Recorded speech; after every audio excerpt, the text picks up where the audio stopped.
ਸਤਿ ਸ੍ਰੀ ਅਕਾਲ ਸਾਰਿਆਂ ਨੂੰ। ਤੇ ਇਹ ਹੈ ਤੁਹਾਡਾ ਆਪਣਾ ਰਿਐਕਸ਼ਨ ਚੈਨਲ ਕਿਲਾਇਆ ਰਿਐਕਟਸ ਔਰ आज मैं रिएक्ट करांगी हिस्ट्री ऑफ बाबा दीप सिंह जी दे वीडियो पे। मतलब एक बायोग्राफी, छोटी बायोग्राफी दा वीडियो है और मैं ऑब्वियसली बात है सिर अपना ढक लेती हूँ क्योंकि इट्स अ रिलीजियस वीडियो और अपने को जब कोई रिलीजियस चीज़ है तो we should cover our heads.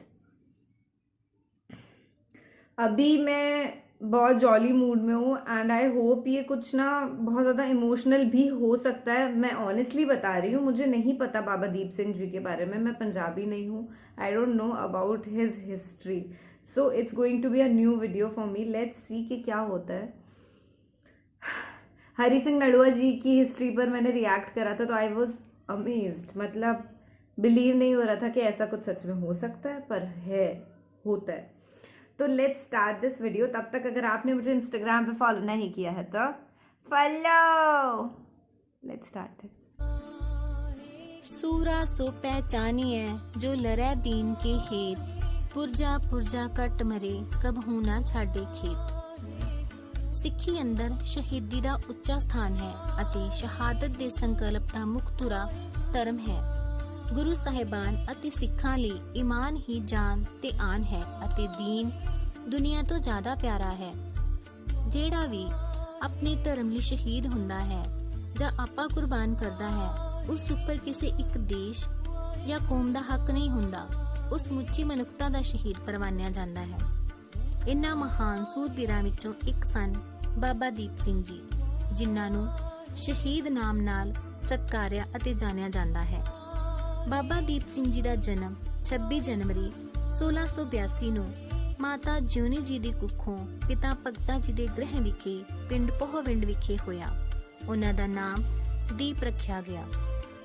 ਥੋੜੀ ਸੂਰਤ ਸੰਭਾਲਣ ਤੋਂ ਬਾਅਦ ਹੀ ਨੌਜਵਾਨ ਅਵਸਥਾ ਵਿੱਚ ਬਾਲਕ ਦੀਪ ਆਪਣੇ ਮਾਤਾ ਪਿਤਾ ਨਾਲ ਸ਼੍ਰੀ ਅਨੰਦਪੁਰ ਸਾਹਿਬ ਦੇ ਅਸਥਾਨ ਤੇ ਦਸਮ ਪਿਤਾ ਸ਼੍ਰੀ ਗੁਰੂ ਗੋਬਿੰਦ ਸਿੰਘ ਜੀ ਦੇ ਪਾਵਨ ਚਰਨਾਂ ਵਿੱਚ ਜਾ ਹਾਜ਼ਰ ਹੋਏ ਅਤੇ ਉੱਥੇ ਅੰਮ੍ਰਿਤ ਦੀ ਦਾਤ ਪ੍ਰਾਪਤ ਕਰਕੇ ਦੀਪ ਤੋਂ ਦੀਪ ਸਿੰਘ ਬਣ ਗਏ। ਆਪ ਨੇ ਸ਼੍ਰੀ ਅਨੰਦਪੁਰ ਸਾਹਿਬ ਵਿਖੇ ਰਹਿੰਦਿਆਂ ਭਾਈ ਮਨੀ ਸਿੰਘ ਜੀ ਦੀ ਦੇਖ ਰੇਖ ਹੇਠ ਧਾਰਮਿਕ ਗ੍ਰੰਥਾਂ ਅਤੇ ਗੁਰਬਾਣੀ ਦਾ ਡੂੰਘਾ ਅਧਿਐਨ ਕੀਤਾ। ਆਪ ਸਰੀਰ ਦੇ ਸੁਡੋਲ ਅਤੇ ਦ੍ਰਿੜ ਇਰਾਦੇ ਵਾਲੇ ਧਾਰਮਿਕ ਪਿਰਤੀ ਵਾਲੇ ਪੁਰਸ਼ ਸਨ। 20-22 ਸਾਲ ਦੀ ਉਮਰ ਵਿੱਚ ਹੀ ਬਾਬਾ ਦੀਪ ਸਿੰਘ ਜੀ ਇੱਕ ਸਿਆਣੇ ਵਿਦਵਾਨ ਅਤੇ ਸੂਰਬੀਰ ਸੈਨਿਕ ਬਣ ਗਏ। ਦਸਮ ਪਾਤਸ਼ਾਹ ਸ਼੍ਰੀ ਗੁਰੂ ਗੋਬਿੰਦ ਸਿੰਘ ਜੀ ਅਨੰਦਪੁਰ ਛੱਡਣ ਤੋਂ ਬਾਅਦ ਵੱਖ-ਵੱਖ ਸਥਾਨਾਂ ਤੋਂ ਹੁੰਦੇ ਹੋਏ ਜਦ ਦਮਦਮਾ ਸਾਹਿਬ ਤਲਵੰਡੀ ਸਾਬੋ ਜ਼ਿਲ੍ਹਾ ਬਠਿੰਡੇ ਵਿਖੇ ਪੁੱਜੇ, ਇਸ ਸਥਾਨ ਤੇ ਬਾਬਾ ਦੀਪ ਸਿੰਘ ਜੀ ਗੁਰੂ ਪਾਤਸ਼ਾਹ ਜੀ ਦੇ ਚਰਨਾਂ ਵਿੱਚ ਜਾ ਹਾਜ਼ਰ ਹੋਏ। ਗੁਰੂ ਪਾਤਸ਼ਾਹ ਜਦ ਦੱਖਣ ਵੱਲ ਗਏ ਤਾਂ ਬਾਬਾ ਦੀਪ ਸਿੰਘ ਜੀ ਨੂੰ ਗੁਰੂ ਕੀ ਕਾਸ਼ੀ ਦਮਦਮਾ ਸਾਹਿਬ ਦੇ ਅਸਥਾਨਾਂ ਦੀ ਸੇਵਾ ਸੰਭਾਲ, ਗੁਰਬਾਣੀ ਪੜ੍ਹਨ ਪੜ੍ਹਾਉਣ ਅਤੇ ਲਿਖਵਾਉਣ ਦੀ ਸੇਵਾ ਲਈ ਨਿਯੁਕਤ ਕਰ ਗਏ। ਬਾਬਾ ਜੀ ਨੇ ਇਹ ਸੇਵਾ ਬਹੁਤ ਹੀ ਸ਼ਰਧਾ ਤੇ ਪਿਆਰ ਨਾਲ ਨਿਭਾਉਂਦਿਆਂ ਸਥਾਨਕ ਸਿੱਖਾਂ ਨੂੰ ਸਿੱਖੀ ਤੋਂ ਜਾਣੂ ਕਰਵਾਇਆ। ਆਪ ਜੀ ਇੱਕ ਮਹਾਨ ਕੀਰਤਨੀਏ ਅਤੇ ਵਧੀਆ ਲਿਖਾਰੀ ਵੀ ਸਨ। ਇਸ ਸਮੇਂ ਦੌਰਾਨ ਹੀ ਬਾਬਾ ਜੀ ਨੇ ਸ਼੍ਰੀ ਗੁਰੂ ਗ੍ਰੰਥ ਸਾਹਿਬ ਜੀ ਦੀਆਂ 4 ਬੀੜਾਂ ਦਾ ਆਪਣੇ ਹੱਥੀਂ ਉਤਾਰਾ ਕੀਤਾ ਸੀ। 17ਵੀਂ ਸਦੀ ਵਿੱਚ ਸਮੁੱਚਾ ਖਾਲਸਾ ਪੰਥ ਜੰਗਲਾਂ ਅਤੇ ਪਹਾੜਾਂ ਤੋਂ ਬਾਹਰ ਆ ਕੇ ਇੱਕ ਸੰਗਠਿਤ ਰੂਪ ਵਿੱਚ ਇਕੱਤਰ ਹੋਇਆ। ਖਾਲਸਾ ਪੰਥ ਦੀਆਂ ਸਮੁੱਚੀਆਂ ਜਥੇਬੰਦੀਆਂ ਨੂੰ ਇਕੱਤਰ ਕਰਕੇ 12 ਮਿਸਲਾਂ ਅੰਦਰ ਵੰਡਿਆ ਗਿਆ, ਜਿਸ ਦੇ 12 ਮੁੱਖ ਜਥੇਦਾਰ ਥਾਪੇ ਗਏ। ਇਹਨਾਂ ਮਿਸਲਾਂ ਵਿੱਚੋਂ ਹੀ ਇੱਕ ਮਿਸਲ ਦਾ ਨਾਮ ਸੀ ਸ਼ਹੀਦ ਮਿਸਲ। ਬਾਬਾ ਦੀਪ ਸਿੰਘ ਜੀ ਇਸ ਸ਼ਹੀਦ ਮਿਸਲ ਦੇ ਮੁੱਖ ਜਥੇਦਾਰ ਸਨ। ਇਸ ਸਦੀ ਅੰਦਰ ਭਾਰਤ ਨੂੰ ਵਿਦੇਸ਼ੀ ਹਮਲਾਵਰਾਂ ਨੇ ਖੂਬ ਲੁੱਟਿਆ। ਸਿੱਖੀ ਪਰੰਪਰਾ ਦਾ ਇੱਕ ਅਨੋਖਾ ਤੇ ਅਨਿੱਖੜਵਾਂ ਅੰਗ ਹੈ ਕਿ ਕਿਸੇ ਵੀ ਮਜ਼ਲੂਮ ਜਾਂ ਗਰੀਬ ਦੀ ਰੱਖਿਆ ਕਰਨਾ ਅਤੇ ਅਨਿਆਏ ਵਿਰੁੱਧ ਡਟ ਕੇ ਪਹਿਰਾ ਦੇਣਾ। ਉਸ ਸਮੇਂ ਸਿੱਖਾਂ ਨੇ ਇਸ ਪਰੰਪਰਾ ਦੇ ਬਾਖੂਬੀ ਅਮਲ ਕਰਦਿਆਂ ਪਹਿਰਾ ਦਿੱਤਾ ਅਤੇ ਮੁਗਲ ਅਤੇ ਅਫਗਾਨ ਧਾੜਵੀਆਂ ਨੂੰ ਪਛਾੜਿਆ। ਅਹਿਮਦ ਸ਼ਾਹ ਅਬਦਾਲੀ ਜੋ ਸਿੱਖਾਂ ਦੇ ਸਖਤ ਵਿਰੁੱਧ ਸੀ, 1757 ਦੇ ਹਮਲੇ ਵੇਲੇ ਦਿੱਲੀ ਜਾਂਦਾ ਹੋਇਆ ਕੁਝ ਦੇਰ ਲਈ ਲਾਹੌਰ ਠਹਿਰਿਆ। ਉਸਨੇ ਅੰਮ੍ਰਿਤਸਰ ਸ਼ਹਿਰ ਨੂੰ ਲੁੱਟਿਆ ਅਤੇ ਸ਼ਹਿਰ ਦੀਆਂ ਇਮਾਰਤਾਂ ਨੂੰ ਢਾਇਆ। ਇਸ ਹਮਲੇ ਸਮੇਂ ਅੰਮ੍ਰਿਤਸਰ ਦੇ ਇੰਚਾਰਜ ਜਹਾਨ ਖਾਨ ਦੁਆਰਾ ਸ਼੍ਰੀ ਦਰਬਾਰ ਸਾਹਿਬ ਜੀ ਦੀ ਬੇਅਦਬੀ ਕਰਨ, ਪਵਿੱਤਰ ਸਰੋਵਰ ਨੂੰ ਪੂਰ ਦੇਣ ਦੀ ਖਬਰ ਜਦ ਬਾਬਾ ਦੀਪ ਸਿੰਘ ਜੀ ਪਾਸ ਤਲਵੰਡੀ ਸਾਬੋ ਦੇ ਅਸਥਾਨ ਤੇ ਪੁੱਜੀ ਤਾਂ ਆਪ ਜੀ ਦੇ ਦਿਲ ਤੇ ਅਸਹਿ ਸੱਟ ਵੱਜੀ। ਆਪ ਜੀ ਨੇ ਸ਼੍ਰੀ ਦਰਬਾਰ ਸਾਹਿਬ ਜੀ ਦੀ ਪਵਿੱਤਰਤਾ ਨੂੰ ਭੰਗ ਕਰਨ ਵਾਲਿਆਂ ਨਾਲ ਟੱਕਰ ਲੈਣ ਦਾ ਫੈਸਲਾ ਕਰ ਗਿਆ। ਆਸ-ਪਾਸ ਦੇ ਨਗਰਾਂ ਤੋਂ ਬਹੁਤ ਭਾਰੀ ਗਿਣਤੀ ਵਿੱਚ ਸਿੰਘ ਪਾਵਨ ਧਰਮ ਅਸਥਾਨ ਦੀ ਰੱਖਿਆ ਲਈ ਬਾਬਾ ਜੀ ਪਾਸ ਹਾਜ਼ਰ ਹੋਏ। ਇਸ ਤਰ੍ਹਾਂ ਦਲ ਖਾਲਸਾ ਦੀ ਗਿਣਤੀ ਅਗਿਣਤ ਹੋ ਗਈ। ਤਰਨਤਾਰਨ ਦੇ ਅਸਥਾਨ ਤੇ ਪਹੁੰਚ ਕੇ ਸਿੰਘਾਂ ਦੇ ਜਥੇ ਨੇ ਅਰਦਾਸ ਬੇਨਤੀ ਕੀਤੀ। ਇਸ ਸ਼ਹਿਰ ਤੋਂ ਬਾਹਰ ਆ ਕੇ ਬਾਬਾ ਦੀਪ ਸਿੰਘ ਜੀ ਨੇ ਇੱਕ ਲਕੀਰ ਖਿੱਚੀ ਅਤੇ ਕਿਹਾ ਕਿ ਜੋ ਸ਼ਹੀਦੀ ਪਾਉਣ ਲਈ ਤਿਆਰ ਹੈ ਉਹ ਇਸ ਲਕੀਰ ਨੂੰ ਪਾਰ ਕਰੇ, ਜਿਹੜਾ ਸ਼ਹੀਦ ਨਹੀਂ ਹੋਣਾ ਚਾਹੁੰਦਾ ਉਹ ਵਾਪਸ ਚਲਾ ਜਾਵੇ। ਸਾਰੇ ਸਿੰਘ ਜੈਕਾਰੇ ਗਜਾਉਂਦੇ ਹੋਏ ਲਕੀਰ ਪਾਰ ਕਰਕੇ ਅੰਮ੍ਰਿਤਸਰ ਵੱਲ ਵਧਣ ਲੱਗੇ।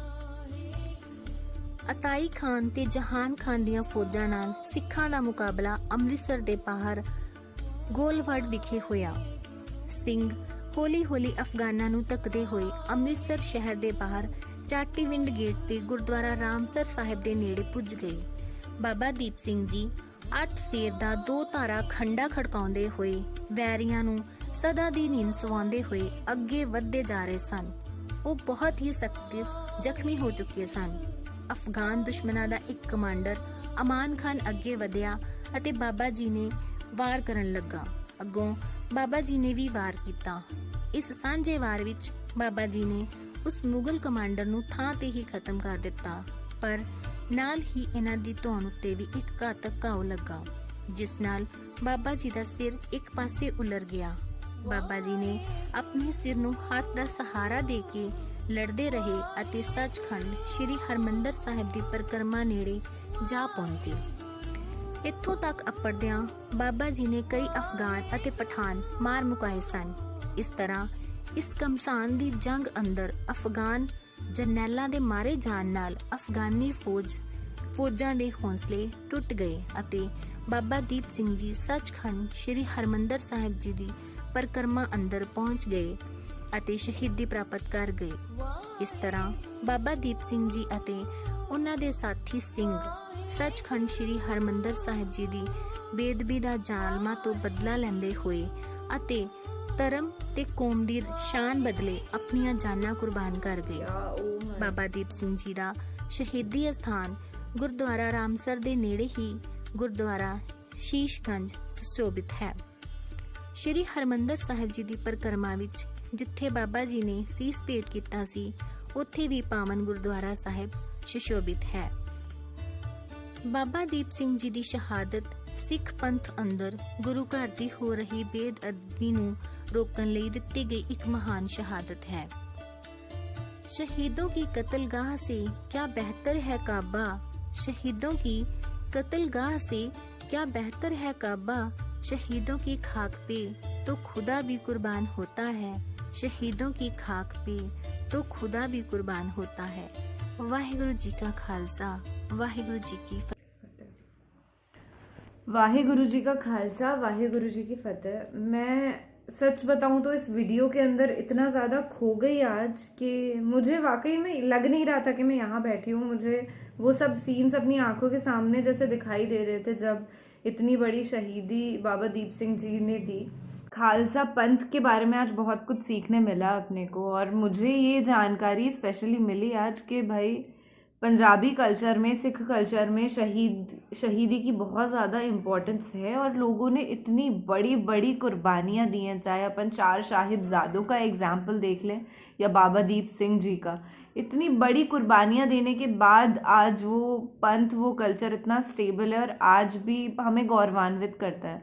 आप कहीं भी जाएंगे, आप वर्ल्ड में कहीं पे भी घूम लीजिए, बहुत बार ऐसा होता है ना, पहचान में नहीं आते दूर से देख के कि यार ये इंडियन है या एशियन है या किसी और, मतलब एशियन तो अपन लोग हैं ही, किसी और कंट्री के हैं, पर सरदारों को देख के आप 1 सेकंड में कंफर्म कर सकते हैं कि हाँ ये भारत के हैं, ये पंजाबी हैं।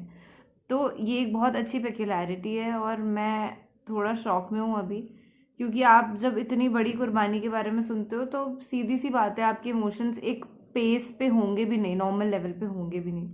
यही था मेरा रिएक्शन। मैं आप सबसे यही कहना चाहूँगी कि ऐसे जो वीडियो होते हैं ना, उनको प्लीज़ स्प्रेड करिए, शेयर करिए। आपको ये वीडियो शेयर नहीं करना कोई बात नहीं, बहुत सारे ऐसे वीडियोस हैं पंजाबी कल्चर के, हिंदू कल्चर के, जिसमें जो महान योद्धा रहे हैं ना अपने भारत के, उन सब योद्धाओं के बारे में बहुत सारे स्टोरीज बताई गई हैं। स्टोरी का मतलब कहानी नहीं, इतिहास जो उनका रियल था वो बताया गया है। तो प्लीज़ आप इन वीडियोस को शेयर करिए, क्योंकि मुझसे जितना होता है मैं वो करती हूँ। आजकल सब मॉडर्न इतना होते जा रहे हैं कि भूलते जा रहे हैं कि हमारी कोई इतनी ज़्यादा लेजेंडरी हिस्ट्री भी रही है।